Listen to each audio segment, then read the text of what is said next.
All right, folks, you're going to have to excuse me. I had a dental procedure, and I'm not quite talking the way that I'm used to talking. But I'm going to try to get through this. I was watching TV this morning and into the afternoon when a news story erupted that Mr. Tillerson, he is the CEO of ExxonMobil, is Donald Trump's choice to be the Secretary of State. And as soon as I heard that, Vladimir Putin screamed in my mind. I thought about it, and then I finally decided to make this video. And the title on the video is going to be Donald Trump is caught in Putin's web. Vladimir Putin already has control of Donald Trump, in case you didn't know it. And he's had control of Donald Trump for a long time. For those of you who aren't aware, Mr. Putin was a former head of the KGB during the USSR days, and he specialized in covert tactics. Now, he wasn't above getting his hands dirty and killing his adversaries, and you can do your own research on that, but it's well documented. I believe that Putin compromised Donald Trump as far back as that Miss Universe pageant in 2013, and he probably had compromised him even before that. Donald Trump's phone is an unsecured phone, and they probably were able to hack into that phone and get all kinds of information on Trump that he wouldn't want out there in the public.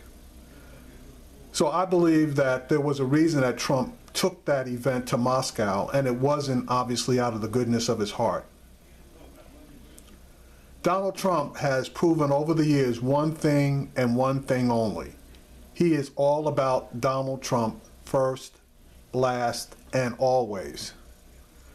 Now, somehow, either financially or otherwise, Putin has gotten his hooks into Donald Trump to the point that it was Putin, I believe, that made the decision for Trump to enter the presidential race in 2016 instead of 2012.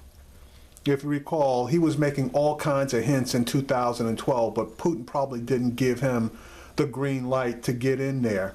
So Trump basically just backed away. 2016, Putin was all set, and he had a plan of support for Donald Trump to become president. And this wouldn't be the first election that Putin had a direct effect on. If you recall, he had his thumb on the Ukrainian elections where Viktor Yanukovych was elected, quote unquote, as the president of the Ukraine. That guy was so in bed with Putin in Russia that he was ousted and had to flee the country. But Putin didn't just let it stop there. He basically was fermenting support for the Russianization of the Ukraine in the northern part of the country. When the new government was convened, Putin successfully pushed his supporters into Ukraine to forestall its military cooperation exercises with NATO. This was a precursor to the Russian invasion of Crimea. Ukraine was not prepared for that particular engagement. And since it wasn't part of NATO, it really couldn't call for any type of military assistance since it hadn't signed the NATO Accords. And the U.S. basically didn't want to get involved in a third war where they were basically trying to get out of two. So Putin's chess move was successful. Now, the U.S., along with NATO, placed sanctions on Russia And there happened to be a $500 billion oil deal between a Russian company that's owned and operated and controlled by Vladimir Putin and ExxonMobil.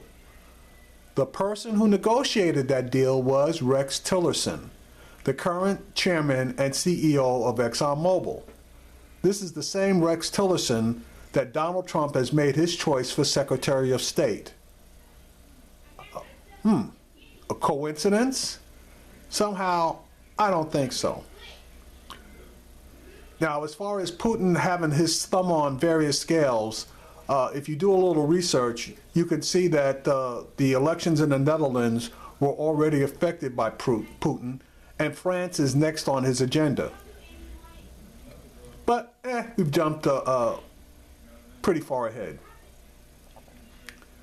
Donald Trump has stated, then walked back his comments regarding his relationship with Putin. He started off stating that, he and Putin were best buddies, etc., etc., etc. And then he basically walked those back because he was getting a lot of pushback from most people. Okay, but his support of Putin and Putin's actions have been undeniable.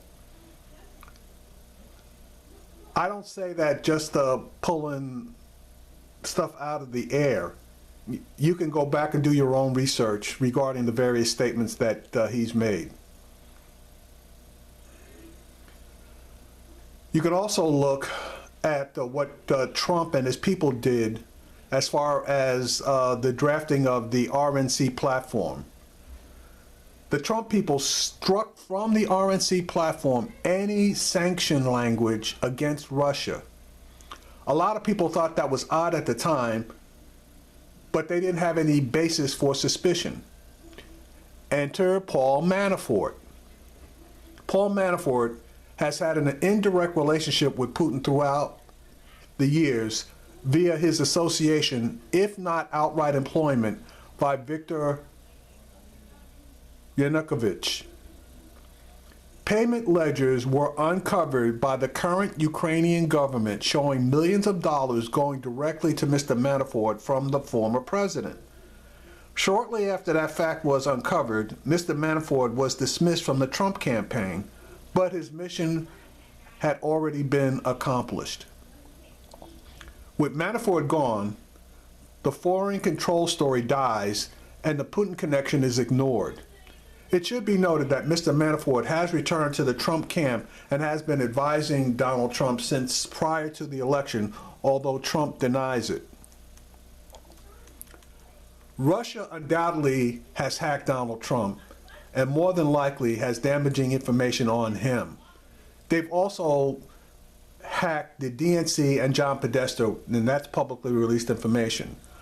What hasn't been revealed is that they've also hacked the RNC and people like Rance Priebus.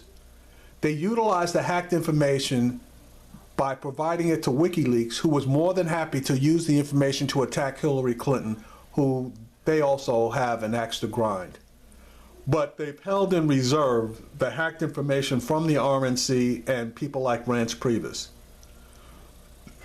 Putin didn't have a problem with WikiLeaks releasing a lot of information because he has a vendetta against Mrs. Clinton, who he believed acted against him in his own election. So in effect, he got two for the price of one. Now you got to hand it to Putin for being a forward thinker. He was in realistically a no-lose situation. If Trump lost the election, he officially had nothing ventured, therefore nothing officially lost. And he still would have a viable asset to utilize in the future. If, and since Trump has won, Putin can, in effect, subtly call the shots on American foreign policy, which you could see with the various statements that Donald Trump has made. He can effectively take America's eye off the ball by creating chaos domestically at home for America. If you notice, a lot of those cabinet secretaries that Trump is nominating are bad matches for their positions, thereby creating chaos. Putin's only problem early on was that he didn't need his plan to be discovered too soon. Enter Mitch McConnell and the Republicans. The American people should have been made aware of the Russian interference, but Mr. McConnell shot down a bipartisan statement of what was going on. Now, this is where I blame Obama for not having a set of balls. Obama should have put on his big boy pants and made the announcement from the White House, but Mr. Nice Guy didn't man up, so the American people were unaware of what was going on. At the same time, it's funny that FBI Director Comey, who is a Republican, was aware of what was going on because the administration, as well as members of Congress, were briefed by our intelligence agencies, and Comey was involved in those briefings. Comey, however, chose to remain silent on that information and instead chose to release information on potential email wrongdoing of Hillary Clinton that he knew would be damaging to the Clinton campaign, and those releases were above the objections of his boss, U.S. Attorney General Loretta Lynch. 17 intelligence agencies went on record that Russia was meddling in our internal political system, but he didn't sign on to their statement. I wonder why. To further cover Putin's tracks, a false narrative was put out there in mainstream media that there was a threat of Russian hackers affecting the actual vote counts. Nothing could have been further from the truth. That was just a smokescreen. The plan all along was to affect the voters directly. Here, the utilization of the white supremacists, you may know them as the alt-right, Steve Bannon's boys, came into play along with Fox News. The majority of Trump supporters depend on Fox News for all of their mainstream media information and use secondary sources like Breitbart to validate their facts. Clinton helped here, being the lying, flawed candidate that she was, and that made matters a lot easier for the narrative to be controlled. It was also surprising that when Sean Hannity went on his own show and stated specifically that he was an advisor to Trump, that he was allowed to remain on the air. Normally, when someone takes a position, whether paid or unpaid, for a political candidate, they are removed from active duty as far as hosting shows, because obviously their shows are going to be slanted in favor of their candidate. But we all know that Fox News does that for a living, so, and they're not really a news organization, so that is what it is.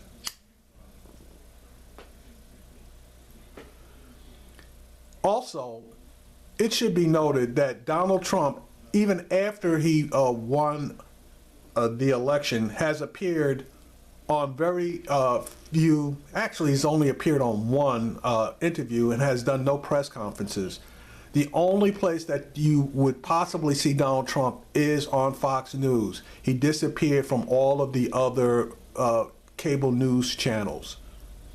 Now, he has sent surrogates out there, but he himself has not come on. Okay, so let's do a recap. Putin gets control of the American political system. He gets his man Donald Trump elected. He also gets his man nominated for the Secretary of State position. He potentially gets sanctions lifted over his invasion of Crimea, if you refer back to the RNC platform. As previously stated, Rex Tillerson was involved in that $500 billion oil deal. So with sanctions lifted, that oil deal gets done. Rex gets a nice piece of change in his pocket, and Putin definitely gets a nice piece of change in his. Further, okay, Putin gets a freer hand in world affairs because Trump wants to be less interventionist. He gets Trump to damage the NATO relationship, and all of that works to Putin's advantage. Sounds like a Putin win to me. Now, we haven't even gotten into the other strings that are being pulled on Trump. Strings like Deutsche Bank that Trump owes $300 million to, or the loans that Trump has out with the Bank of China, and we don't even know how much those are. And as far as Goldman Sachs, who was supposed to be this persona non grata as far as Trump was concerned, well, it's funny that various, at least 3 former or current members of Goldman Sachs are now in his inner circle. Let's throw Sean Spicer, who is the RNC public relations manager, into the mix. He's rumored to be getting a spot in the Trump administration courtesy of Reince Priebus. Priebus is consolidating his power base and will shortly go up directly against Steve Bannon for the new head of the RNC, which Bannon desperately wants. But if you notice, most of the cabinet members are special interest proponents, also known as the swamp, made up of either big oil, big business, or career military. The areas of domestic chaos are limitless at this point. Least we not forget, Trump must make sure that his own personal and family business interests prosper. We can forget about seeing his tax returns, and we need also to know that legalized bribery will become an art form and will occur when he continues to produce his Celebrity Apprentice show. There's no law that covers sponsorship of the show, so Putin or ISIS or any other despot can come in and pay millions of dollars for a commercial during his show. And if they get pissed off at him, they can pull those commercials and his show will be out millions of dollars. Staying at his hotel and spending hundreds of thousands of dollars wouldn't be a problem either. Even when he doesn't own the hotel, he gets a cut. Fast tracking a real estate project, not a problem either, if you want to fast track it for the President of the United States or his family members. There are a lot of strings out there, but the stickiest web is the one cast by Vladimir Putin, and we still don't know just how far it reaches.